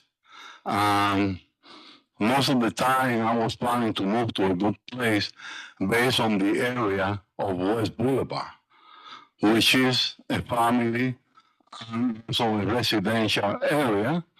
And most of it is based on family. Throughout generations, since 1920, West Boulevard have been related to families. So when we talk about group houses, we talk about a lot of endurance. We talk about helping other people. We talk about doing everything we can to bring the person back to society. But I don't believe that for any reason or purposes, being a family area that West Boulevard shouldn't be the appropriate area to have a group house based on all the situation we have with across from the church and others. Thank you very much. Okay. Thank you. Thank you. James speak, he has to go to work. Oh, Okay. Pass him the mic, please. My name is James Green. I stay, if you show the side, the house exactly next door with the two little girls. When I bought my house, I bought it, a business wasn't there. So I bought the home, where it was nuns and it was making me look bad every summer with their yard, and I want to raise my family in this community. If you see the house, my kids don't have a place to ride their bikes. We have a backyard, a beautiful backyard, and it shares with this gentleman's, property. And the kids run back and forth between the property. Even with the fence there, me working 12-hour days, I'm a truck driver. So I'm always gone. I don't feel comfortable with a facility that's housing drug addicts and I feel for you. It's not that it's not personal. It's just that I live right next door. And we have a off ramp right next to his property on the other side, homeless people, is waiting there holding signs. So it eliminated half the playing area for my kids to go outside and play because they walking past. With the BP there, is within walking distance, it increased the traffic. And I have numerous, I don't know if you can look that up, incidents where I woke up to go to work and there was a homeless man sleeping in my car, literally. I have videos on my Ring, photos on my Ring of people walking past, checking my doors to see if they're open or not. I'm not saying this has anything to do with this gentleman. I was going to ask. It has absolutely nothing to do with this gentleman. This happens there with the nuns was there. It has nothing to do with them either or this property. But my concern is, like he said, safety. It's going to be people that I don't know, that I don't trust, that he can't vouch for. He can't determine, okay, he meets them, he interviews them. We all, we have a business in the community. I interview people all the time, and I'm like, really? You're just not going to show up to work today, huh? That's an option. So we all, but if he gets it wrong one time, it can affect me, my wife, and my kids. it affects the neighborhood. All he has to do is, his character is not in question. That's not what I'm saying. All he has to do is misjudge one person's character, just one, and it will adversely affect my family. So, you know, all I can say is please, please, guys. No, I don't think any one of you will want this facility right next door to you. Please don't do this to my family. Thank you. All right, thank you. We'll go back down the line so we don't lose our place. Did you speak yet? No, Mildred, I think it is. Okay, yeah. Yeah, my name is Jorge Santana, and I do. So I don't understand too much the language. I wish I can talk Spanish, but I'm gonna let my wife. Okay. She gonna talk for me. Yes, hello. I'm Mildred Santana. I am Cheryl's neighbor, which we're really across the home that we're speaking about. Across the street? Yes, right across the street. I'm against it, and again, like my neighbor just said, we're not against the gentleman here, but it's a risky business. And it is a business. We have dealt with a lot of people in the corner asking for money, going in our properties to use it as a bathroom. When we went to the meeting, the first meeting that I was there, one of the things that we were told is, yeah, there's going to be people 24/7, but these people are allowed to go out. They're not in prison. Correct? So they get to sit outside to smoke because they cannot smoke in the property. So we're going to have men's on the porch, walking around, walking to the gas station. We don't know what can happen. We're dealing with what we have right now. So one of the things that I told personally to the gentleman here is, I understand what he wants to do, and if he wants to help people and be part of helping people, he's helping to solve a problem. But we cannot solve or help solve a problem creating a bigger problem. And this is going to be, I believe, a bigger problem through our community. When we bought a house 25 years ago, and I speak for my brother who couldn't be here because he's with my elderly father, who's my neighbor, who's been there for 32 years, that they don't agree either. We bought the house because it was a very nice community. It was people lived there for many, many years. It's a quiet community, very nice community. That's the reason why we bought the house. We don't want a business there. There's already, and I told them, find a place where you could be, where's a business, where they don't have to change the zone and go for the business. Now, I heard Ms. Tracy said that this will be a good business for him. She didn't mention it would be a good thing for the people that are going to be at the home. So this is kind of like, it's a risky business. That's all I can say. Thank you very much. And I really, really, I beg with the gentleman there, please consider, because I know for a fact that none of you would like to have this next to you. All right, go ahead. Good morning, Sherry Hart. I live directly across from the 3122 address. I lived there for 62 years. This is my family home. All the homes near me, most people stay there for years. They buy the houses on West Boulevard because they are family dwellings. The house that 3122 used to be housed by the nuns. There'd be 4 of them. And like James was saying, one of them was a great caretaker of the yard. We always competed with her because she had the best roses. His driveway is literally 5 feet from 3122. James, I'm talking about the neighbor. The problem I see, and I'm an advocate for my neighborhood. I got the barrier wall put in for the accidents coming off I-90. There's a lot of accidents. Since they put the barrier wall, there's been 20. And someone just died like 5 weeks ago from hitting it. The house in question is the first house off the exit. Literally, they fly around and try to get up West Boulevard. That first house is going to be a safety issue if there's a lot of traffic. I already know. I've experienced it since the highway opened.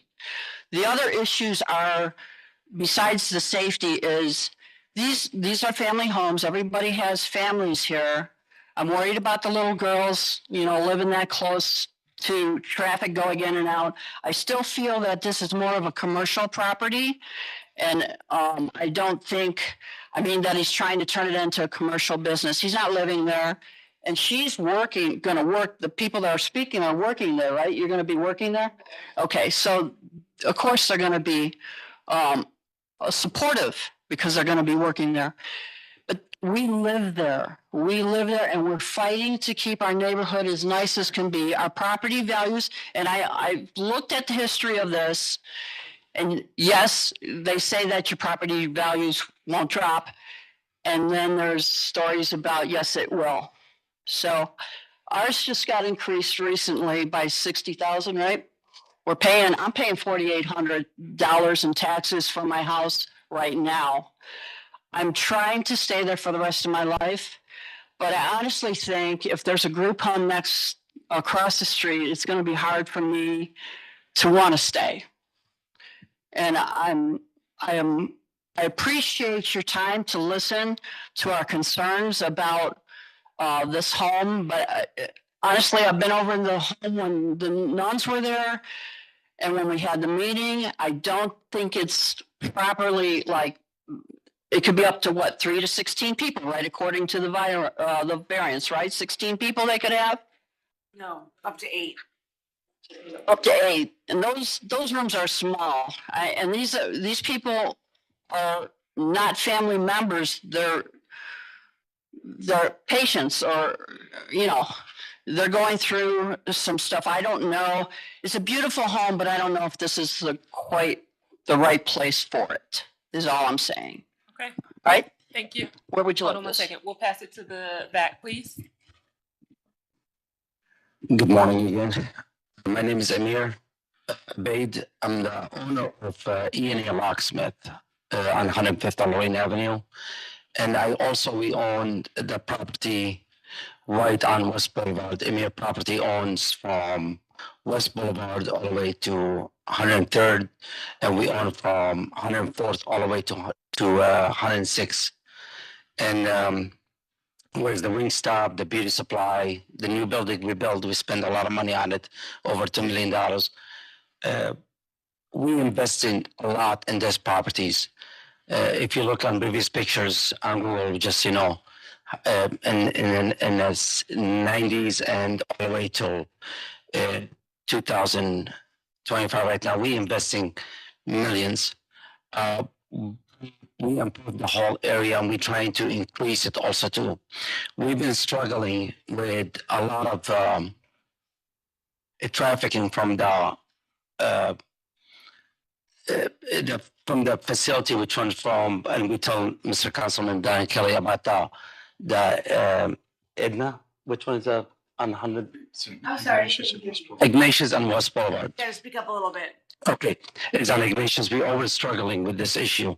So all what we're asking, please, if it's possible, I don't want to waste my value on the properties, and we don't want to also, struggle with those issues. What issue are you struggling with? We're struggling with homeless sitting right away on my front door, and all the building we've been improving a lot of money.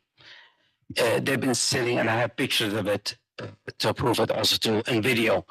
We've been struggling with several people, drug addict. Also, we have several incidents. We call the police for this so they can at least remove them off the property. And always our fear they coming back and they want to damage something on our property. So we're trying to avoid this. I agree with Mr. Eteri, it's a good business for him, but if it's possible, please don't lower our value. Don't mess up our community and our plan. If you can just take it somewhere else. And I'm offering for him also too. I'm willing to buy the property from him. Whatever he spends about $200,000. I'll give it to him right away payment, and we should close within a week for him. But I don't want him to invest in that property to damage our community. I'm willing to pay them within a week of closing. I call the title company. I'll transfer the property to our name, and he don't have to lose nothing. Right. But don't do that bad investment in our neighborhood. My mom lived there for 30 years. My sister lives over there also too. My nephews on 103rd off of West Boulevard right there. So behind this property, I'm begging you, please, my building is right next to behind the BP also. That's our investment too. All this is coming, is nothing except it's gonna drag, nothing except trafficking and nothing except an issues.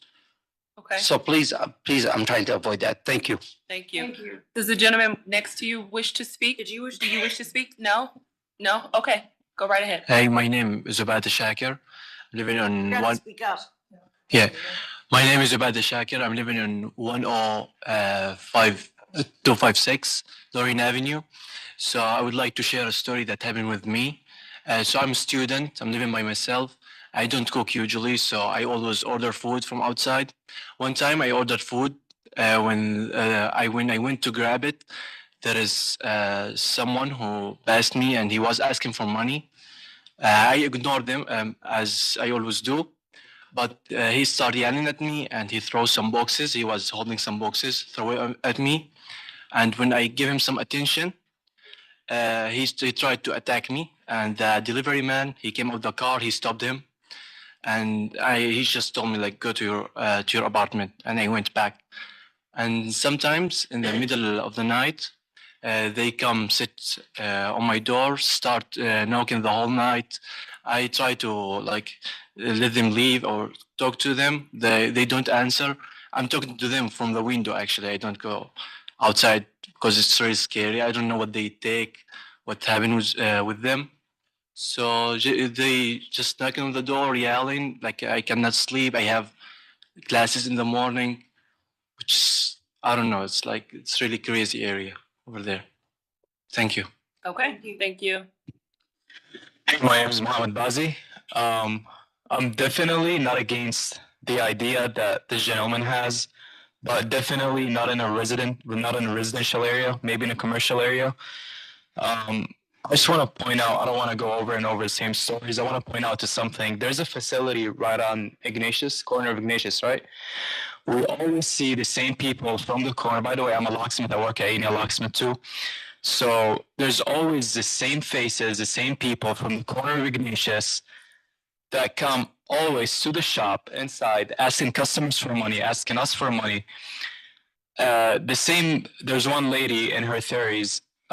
My grandma woke up to see her sleeping on her porch outside. We live on West 103rd, 3162. They get mad when you don't give them money, when you don't listen to them. And I don't see why it would be any difference. There would be any difference from that facility on Ignatius to this gentleman's business. So yeah, it should be the same thing. Again, I'm not against him, not against the idea. Not in a residential area, not where there's kids. My mom, I'm a technician, I'm a locksmith, so I'm always on the road, never at home. My mom, my grandma are alone. It's just scary. It scares me.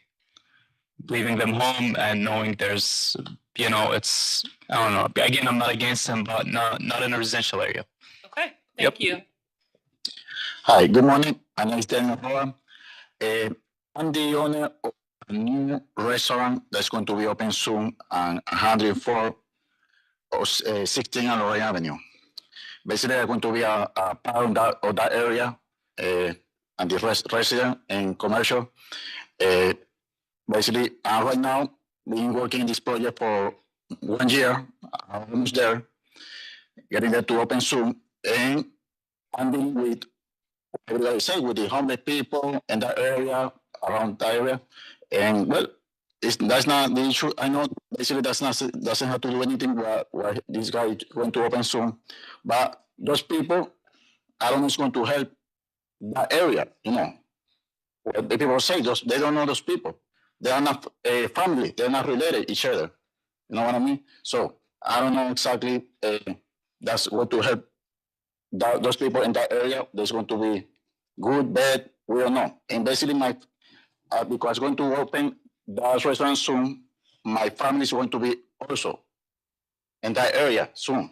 I have 3 kids. My daughter is 17, son 13, and he's 4.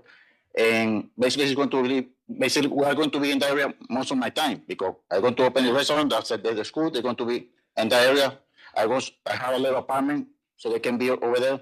So I don't feel that's going to help, say, that area. And I don't feel comfortable for my kid. You know, like they want to play around a little bit while I'm working in my new place. So when you decide, you know, what's good or what is bad, basically this is good for that area, you know, that kind of business. I'm not saying that it's not bad. I think it's a good idea, but in that area, it's resident, and basically it's really near to the all that commercial area. We want to upgrade that area, that street, with Mr. Emir and maybe other people that can rent, you know, other commercial, you know. All right, we'll turn to you next. Hi, my name's Dave Rogers. I'm Danny Kelly's executive assistant, and I also worked from previous to being his executive assistant. I worked for Westtown Community Development with Chad Dasher here. So I've been working in that immediate community for almost 8 years now. I just wanted to touch on a few things. So for whatever reason, 3234 is not being brought up. That's run by the Adams Board. That's where they're referencing the property on the corner of Ignatius and West Boulevard, which is for sure under 1,000 feet from this. They house over 20 residents. I've spoke with them several times. They're allowed to come and go during the day. So a lot of what you're hearing about people, you know, wandering around the neighborhood, there is a general look at the intersection of West Boulevard and Lorraine Avenue, where there's just people that, you know, God bless them. And again, like I think most people made it clear, no one's against people getting mental health help that they need, but this is not there yet. There's already way too many of these there. There's also the UCC Denison Church, which is 99th and Denison. They're a homeless outreach center, and they constantly call this for help to get things under control. And we really can't do much there, but they give out food. There's a lot of drug addicts in the area that wander around. There is the constant issue at the exit ramp there, and Cleveland police and the sheriffs don't do anything about that. And it's just such a bad look. Even in terms of their relation to this business, you wouldn't want to bring 8 people right next to that ramp. Well, we don't know that they're not going to wander off and do things. It's not a prison. You can't keep them in there all day. And just the general look over there is in large part because of UCC Denison Church and the Adams Board property and Ignatius and West Boulevard. Some of the other concerns that people, we just don't have assurances as to who these people are that would be living there, like how they're vetted. There could be any number of different issues. We've already heard now we heard drug and alcohol treatment, and then we heard mental health things. So it sounds like we're just pulling at the air here, like we're going to have who's going to actually be living there. We've had several issues, Chad, in the past with group homes. In residential areas, there's a general look, people hanging around all the time. There's still one on Fortune that's still an issue. So it's great that he came here above board to present this. But there's just not the assurances that you know who those residents are going to be that live there and what they could be capable of. And the bottom line is, you know, it's a for-profit endeavor, and these residents don't want to have a for-profit endeavor crowbar into their, you know, I mean, we're talking about families. There's all different people here, and it's great that our residents came out to, you know, to represent that, because the people, I mean, Mr. Williams doesn't live in that neighborhood. His employees don't live in that neighborhood. These people are invested in that neighborhood. And Chad and I have been invested in this neighborhood for a long time. The councilman's invested in this neighborhood for a long time. So there's just too many concerns there. Like Mr. Amir, you know, even he said, like, I mean, he paid $178,000 for it.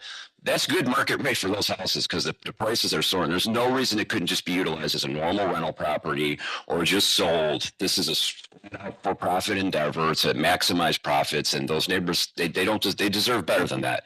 So with that, I'll pass it over to Chad. Thank you. Chad Dasher, Associate Director of Westtown Community Development. We've heard a lot from the residents today, and Dave and some of the business owners here. They actually got through a lot of my notes for me. So I'm going to just touch on a couple topics here. The concerns that Westtown will have with this property. One is the saturation of these group homes in the area, and it's shown in part 2 here on the docket. Said nothing against Mr. Williams or what he's trying to do. It's an admirable thing he's trying to do. In our opinion, it's just not the right location. We're hearing this. This is a place that has families. This is a place that has business. This is a place that has a lot of investment in here. Been working and serving the people and the business of this neighborhood for over 25 years. I don't see how this is a hardship. by not getting this variance. This is a very desirable rental homeowner location. There will be no problem making money off of this property as a rental. It's a two-family. That commands good rents. If he decided to move on, I mean, he got a purchase offer before we even left the hearing. I mean, this is a desirable area, and I'll end with this. Hearing what the investors and especially the residents who are here 24/7 have to say. Westtown stands with them, and that's what's most important, is having a good place to live for our residents and places for people to shop and do business. Thank you. Madam Chair, Board, thank you for being here. Everybody, thank you for being here. The residents that are here today, I'm for this. You know, I work for the residents of Ward 11. We did have a meeting at the house with Anthony's people, with our residents, and we had a couple hearings that postponed. My people showed up a couple times, so they granted here. A couple things is I have probably 6 within 1,000 feet here. You know, that when we're counting, I was on Adams board, a great board. I unfortunately had to leave when I became a council person, and they're nonprofit and they're set up just a little better. I think my residents just a little suspect of Anthony doing a startup, and this is the first time he's doing it, and it's for profit, and just trusting that everything will go according to Hoyle.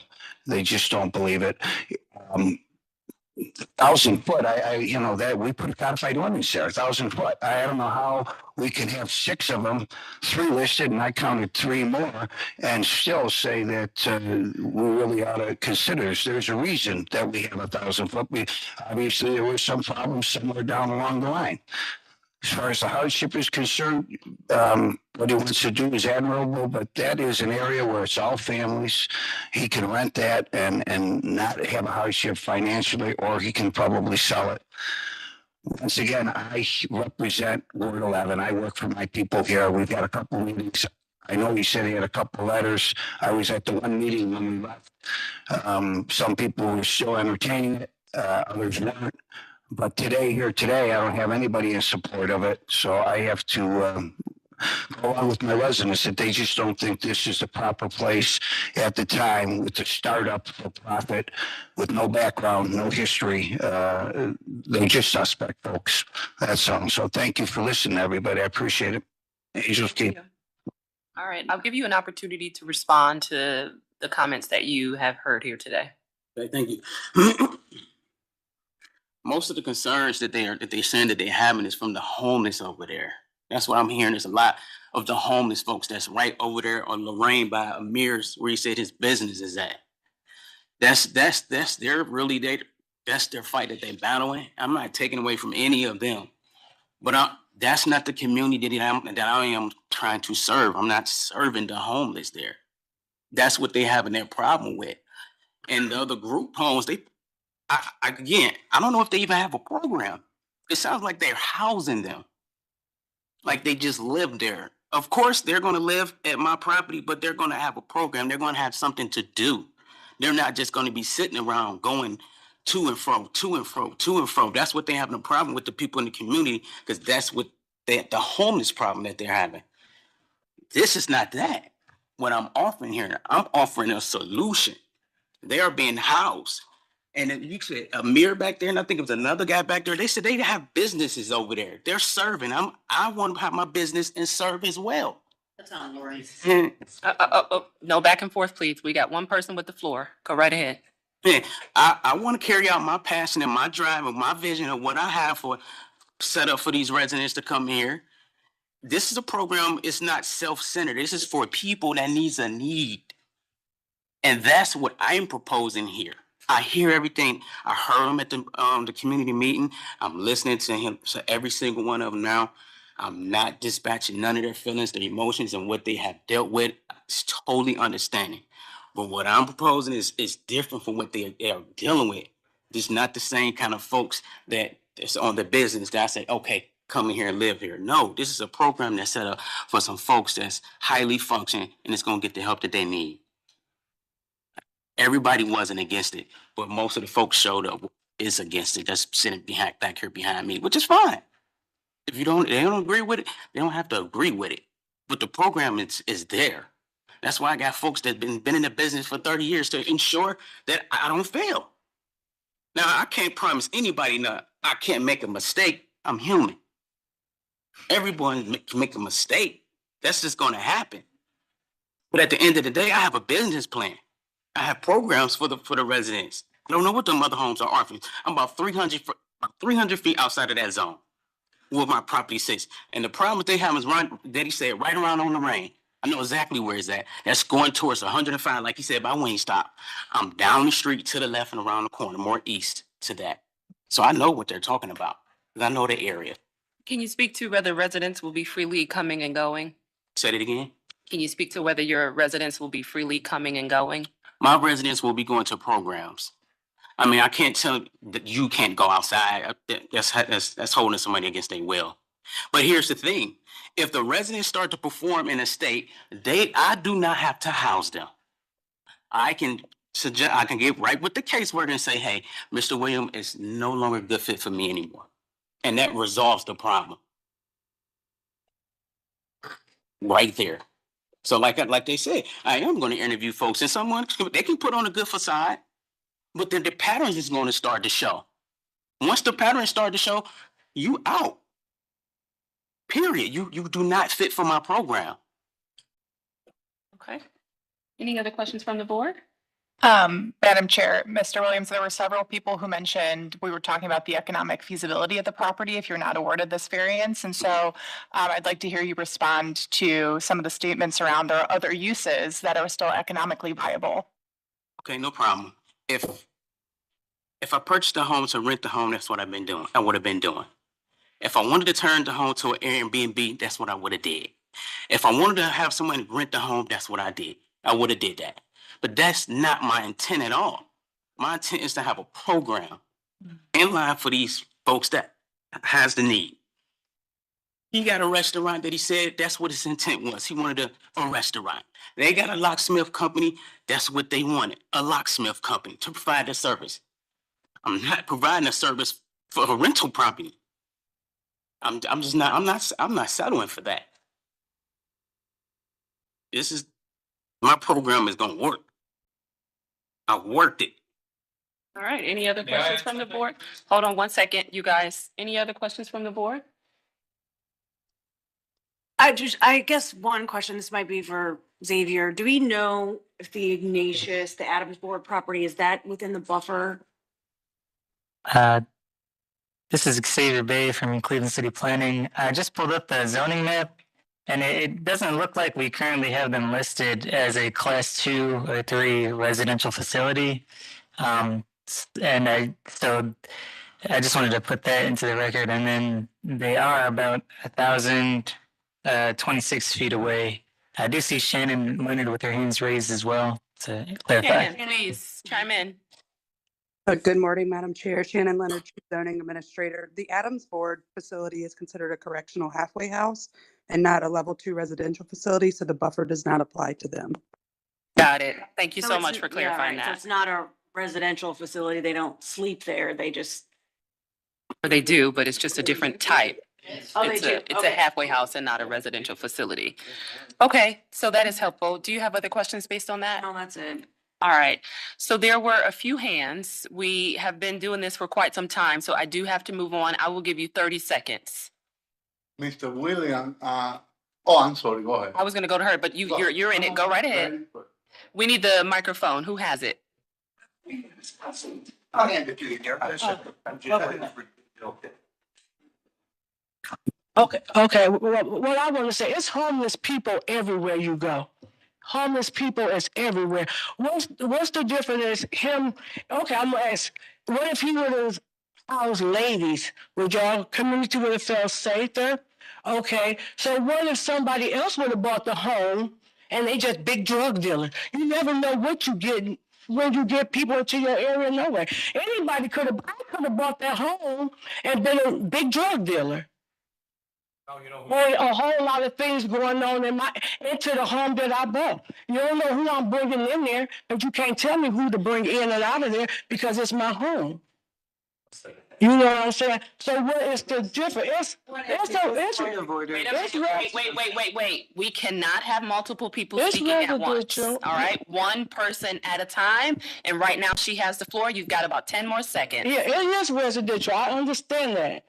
It is. But when people purchase home, you never know what you're getting on your street. Do you go and check to see they reference? No, you can't get rid of somebody who purchased something. And Madam Chair, please, when you guys are speaking, direct those comments towards the. Yeah, maybe I should, right. Yeah, I'm just speaking out. Okay. Angela Avant. Okay. Now you wanted to speak again, 30 seconds. Yes, yeah. Thank you, madam. Yes, Mr. Williams. Okay. Mr. Williams, he implied that maybe will be problems. Because he said that nobody's perfect. So he implied that with the program, he may have some problems and so on. But those problems will become our problems. Because we are the residents. Thank you. Thank you. Roger Santana. I just want to say, the lady that was speaking, she did say we don't know if someone buys a house and their problem. That's true. But we know what he's trying to do. It's a business. In a residential area. We don't want a business there. He's talked about the businesses of the people, Mr. Amir, but that's on Lorraine Avenue. That is a commercial area. That's where you're supposed to have a business, not in a residential area. So please consider that, please. Thank you. Sherry Hart. Oh, I believe there was a few more letters that maybe weren't put in for We have to go against this group. They already got them. Okay, I just wanted to say, I think there's more support that they couldn't be here because either they're working like I should be, or, they couldn't make arrangements to come down. So I want to say that just because you see this many people, there's actually a lot more people that are supporting not having a business right there on the corner of 3122 next to the highway. All right, thank you. Thank you. Good morning again, Emir Abaid. Appreciate Mr. Anthony. He was saying about the business. We own the business plus 60 properties around that neighborhood. We investing into. Everything is brand new remodeled. Everything is a counter, granite kitchens, granite floor, everything. We investing a lot, just like Ohio City, like Tremont. We investing in that area. But please, we ask him, Senator, we are not a drug dealer. Now we're dealing with one drug dealer. I know which one I can count. She's asking, Miss here, please, if they ask him one drug dealer, we don't, it's a drug dealer. Now we're dealing with this 8 incident. Could be one of them is drug dealer, and it could be several of them over the years. Which one he's getting his investment in that business. So if he's opening a business, I really appreciate it. If you find it in a business area, or in a different area. I really appreciate it. Okay. All right. Hey, this is Mohammed Bazi. Just one last thing. He was talking about how every human makes mistakes and the possibility of him having a mistake. I just want to say that in a residential area, all it takes is one mistake, and please just take it somewhere where a mistake wouldn't cost you a child or a mom or a grandma and those things. That's all. All right. I'm going to now turn to city planning. Any comments from city planning?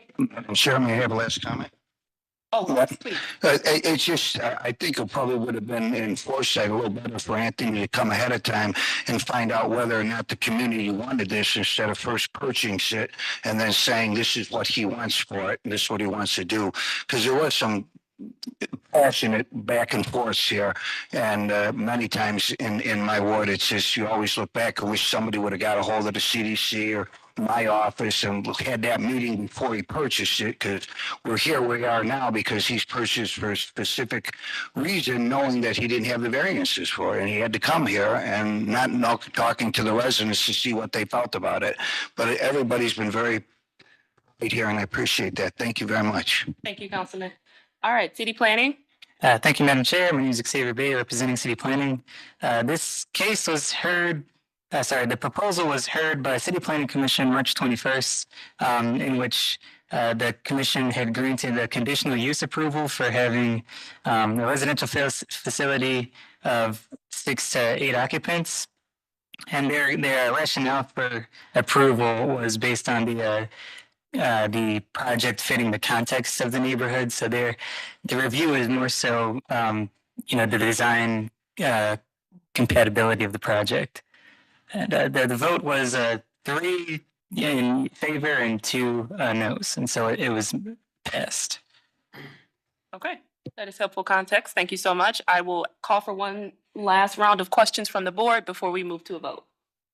No Madam questions? Chair, I just wanted to note that we have these letters in the record as well. Okay.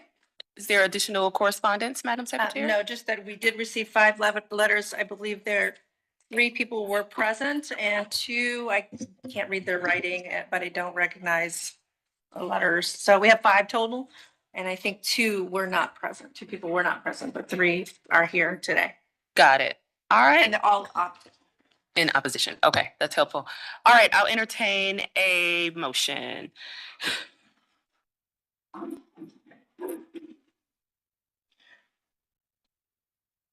Anyone take it? I'll take it. Madam Chair, I move that Madam Chair, I move that we deny calendar number 24-188 based on the testimony that we've heard today. All right, is there a second? Board Member Madison, second. All right, let's call the vote. Ms. Holzer? Yes. Mr. Maxson? Yes. Ms. Roca? Yes. Ms. Wilson? Yes. Calendar number 24-188 is denied. This decision will be ratified next week. We will send the appellant a letter. Thank you. All right, thanks everyone for being here. We're now going to move to old business. That concludes our matters for the day. Thank you for your time. Absolutely, not a problem. All right, so we're going to move now to old business. I'll ask that you keep your voices down because we are still doing business. Calendar number 25-024. Is there any objection, board? No objection. No No objection. All right, no objection, so that will be ratified. And then, Madam Secretary, can you give us some details about 159? Sure. We just need to note for the record that the date that we identified for a new date for the postponement on calendar 24-159 regarding an appeal from a board up notice at 2380 East 40th Street. Last week, this board postponed it and gave it a date of April 14th. However, the appellant has contacted us and stated that that is a religious a requirement. He cannot attend. He cannot, I guess, leave. Okay. So he has, or he cannot even engage. He explained it to me. I don't totally The understand. religious holiday. Thanks. Fair enough. Fair enough. My brain is fried. Thank you. Okay. So the 21st is full, so the 28th would be the date, and I did run that by him, and he said it's okay, as long as the board members do not have any conflicts, because this is one that he had requested a postponement due to the 4 members being. Okay. Let me just look. Anybody out on the calendar. 28th, April 28th? What is Memorial Day weekend? It's May, isn't it? So we're. Yes. Okay. We'll go off the record briefly.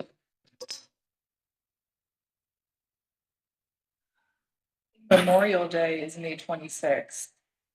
Okay, I will be out that day. Yep, May 26th. And we nothing- said April 28th, right? Yeah, April 28th. April 28th. I will be available and All present. right. Sounds great, and I will email Ms. Bate to be sure. Okay, we'll go back on the record.